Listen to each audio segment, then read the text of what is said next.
Hello, मी आहे स्नेहा आणि मला खायला खूप आवडतं. म्हणूनच पुण्याच्या कडक उन्हाची पर्वा न करता मी निघाले भर उन्हात माझ्या जिभेचे चोचले पुरवायला. एक छान कॅफेमध्ये जाऊन मी बर्गर ऑर्डर केला आणि तो एक नंबर होता. पण नंतर एक हेल्दी एस्थेटिक नावाच्या डिशने माझ्या जिभेची चवच गेली. तेवढ्यात मैत्रिणीचा कॉल आला, तिच्या घरी पास्ता बनतोय. खरंच मित्र वणव्यामध्ये गारव्यासारखा वाटायला लागला. गारवा हवा म्हणून मी आईस्क्रीम पण घेऊन गेले तिच्याकडे. मग मी भेटले माझ्या फुल ॲटिट्यूड असणाऱ्या अँटिनाला आणि आमच्या गोंडस शिशाला. दोघेही आकाशात ओरडणाऱ्या कोकिळेचा आवाज ऐकत बसले होते. मी ना काल मावा केक घेऊन गेली होती. मला तो खूप आवडतो. तेवढ्यात संध्याकाळी माझ्या कॉलेजच्या मित्रांचा कॉल आला, आपण जेवायला बाहेर जातोय म्हणून. हा आहे सूरज. याला पुण्यातलं रेस्टॉरंट एक्सप्लोअर करायचं वेड लागलं आहे.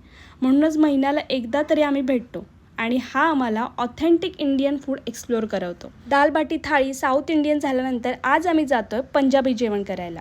हे रेस्टॉरंट FC रोडला नवीनच सुरू झालं आहे. बेबी दी रसोई. इथली कचोरी चाट अप्रतिम होती. सरसोदा सार आणि मक्के दी रोटी वगैरे खाऊन आम्ही बाहेर पडलो.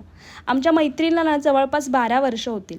असं म्हणतात आपण आपल्या जुन्या मित्रमैत्रिणींमध्ये खरे वागतो, एकमेकांना खऱ्या अर्थाने ओळखत असतो आणि इथे एकमेकांना कोणतेच एफर्ट्स द्यायची गरज लागत नाही.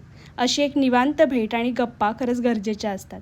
शेवटी जाता जाता पिस्कॉक केक खाऊन आम्ही आमची भेट आणि संपलेला रविवार पण गोड केला.